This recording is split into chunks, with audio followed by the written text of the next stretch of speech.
It is time to check in with CJAD 800 legal contributor Chris Dimakos. Very interesting story today, Chris, we're going to discuss. And it's really interesting that you bring this up because I think most people don't even think twice about this. But here we are heading into spring. We know the weather this weekend is probably going to be nice. So the barbecues will be fired up. People, will be outside. And people will be getting a lot of things done around the house. Problem with that is also at this time of the year, by virtue of that, we start to see lawsuits coming out of nowhere. So let's deal with that. What are the most common ones and what you should be watching out for? If you are one of those people who's going to be doing some of this work and you have neighbors, you have responsibilities here. Right. So homeowners here in Quebec or people that want to do yard work, they have this limited time frame between about end of May to June until about end of September where they try to get all their work done and enjoy as much as they can. So what happens is when everyone tries to get their work done at the same time, well, then you have conflicts. If someone says, well, I can't wait for the summer for me to enjoy my yard and just have a cup of coffee, and then the neighbors got pools and bulldozers going and dust coming into their yard, they're saying, I mean, how can I enjoy myself when all this is going on? So in Quebec, we have an abnormal amount of legal letters that are flying back and forth between homeowners, and not just homeowners, contractors and city officials, because what's going on, according to them, is not legal. So whether it comes to putting in a pool, trees, barbecues, you name it, there's conflicts that come with it. Okay, well, let's go through a couple of those. So you brought up pools, for example, right? You're putting in a pool, you had your pool, you're going ahead and doing some work around the pool. What are the issues that come up with respect to pools if you have neighbors? Yeah, so the number one issue that people have with pools is the lot sizes. If you go back and look at homes that were built in the 1980s and 90s, everyone has big lots, and the homes are not as big. But now they try to cram as much home as possible on as little a lot as possible to maximize profit. So in order for someone to get it to your backyard to excavate, well, they need to tear down a fence and they need to cross over on the adjacent property line. So they're saying, hey, 1 second here, you're tearing down my fence and you're ruining my grass and you're having trucks come through my yard.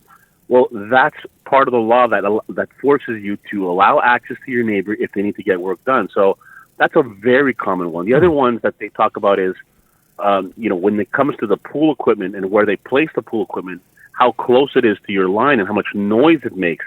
There's like this hum that goes all night and you're trying to sleep and you hear this constant humming of the pool heater and the pool pump. So noise and access for the contractors to use your yard to be able to get to the backyard and do the pool, that's what causes the most conflict. Neighbors start to argue, well, why'd you use my side, use the other side? It's back and forth. But question, and I bring this up, it's funny because this comes up all the time, whatever we're talking about, whether it's, employment or anything else, and I wonder if it applies here. If you're going to be doing this work, right, and you're going to have, the landscapers come in and they have to encroach on someone else's yard, is the idea here, can you have a preemptive discussion with your neighbor to let them know what's going on? Does that actually solve anything? So, again, your instincts are perfect. Yes, you can, and the law actually requires you to give the neighbor notice that your intention is to be able to use access to their land, and they have to grant you access. And if they don't, well, then a legal battle ensues. But what most homeowners do is they don't even mention it to the neighbors. And then the contractors show up one day and start ripping out the fence, which just basically, it exacerbates the situation. People get so angry, hey, why didn't you tell me this was going to go on? I had a birthday party planned for my son or my daughter on the weekend, and now I have people pulling out a fence with bulldozers. So, yes, you should have that conversation. And the law says you have to give notice to your neighbor, not only about when it's going to happen, but what are the works that are going to take place, how long are they going to last, and what they're going to do to restore the property to the condition that it was before. It's not enough just to tell them that you're going to trample over their grass. You got to let them know that they're going to be fixing your lawn and fixing the fence at their cost. All right, let's move on from pools and talk about something else. In this case, a wooden fence, for example. So you see an old rotting wood fence. Why is that a lawsuit waiting to happen?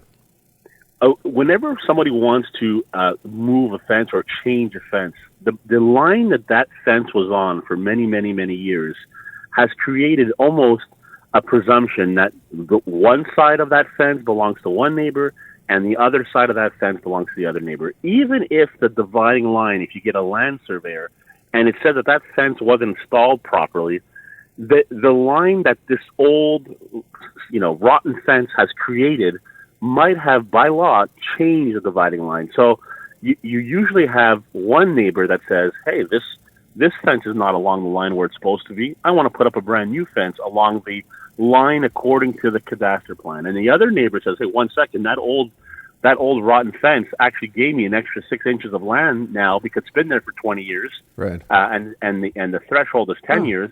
I don't want you to move that fence. I want to keep it right where it is. So you start having battles about fences, and some neighbors decide to rip it out without telling the neighbor. And then there's a whole battle about where that fence was, and there's pictures.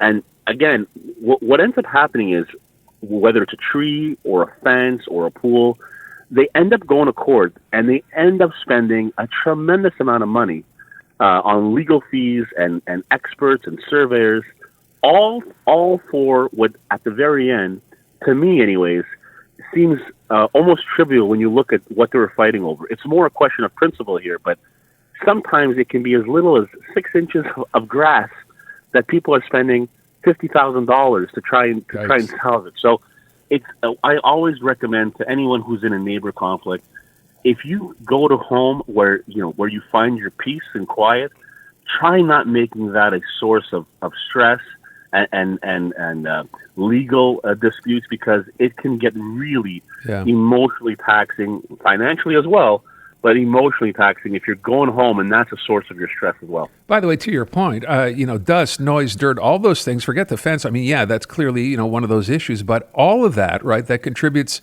to someone else's issue, if you will, to your neighbors, those are all things that could, in fact, end up in court. You're saying do end up in court. They end up in court. One of the biggest ones that I've seen was a neighbor that decided to spend $100,000 on an outdoor kitchen with barbecues and stoves and the smoke and the smells and the fumes that were coming from this outdoor kitchen were getting into the neighbors' windows and rooms, and they're saying, hey, every time you decide to smoke something, I smell that all the time.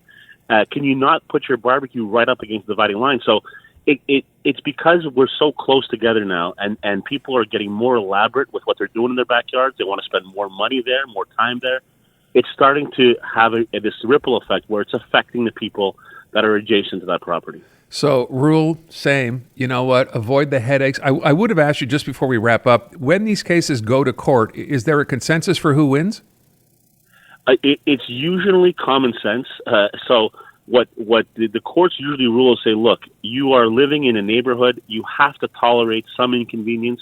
You cannot have an absolute, immune to smells or to noise. It happens. There's going to be dust up, but the neighbor that's doing the works has to take measures to limit the inconvenience, let's say, on the adjacent property. So if one person is doing the work, but they're doing everything they can to limit the dust and limit the noise and all these different things, well, then they usually are successful in defending against these suits, and vice versa. If you are someone who's making that complaint, you have to be able to show that you have tolerated what most would, but this has exceeded what is considered a reasonable inconvenience. Wow, great advice, something that I hope all people are paying attention to. Chris, thanks so much. Appreciate it. Thanks, Aaron. Unmistakably Canadian. It's the music that raised you. The artists raising the bar. Hi, this is Brian Adams. Hey, my name's Brett Emmons. I'm from the Glorious Sons. Hi, I'm Nelly Furtado. Made in Canada. The station that champions Canadian music. Loud, proud, and all yours. No passports required. Just press play. Tap into Made in Canada now on iHeartRadio.ca Or the free iHeartRadio app.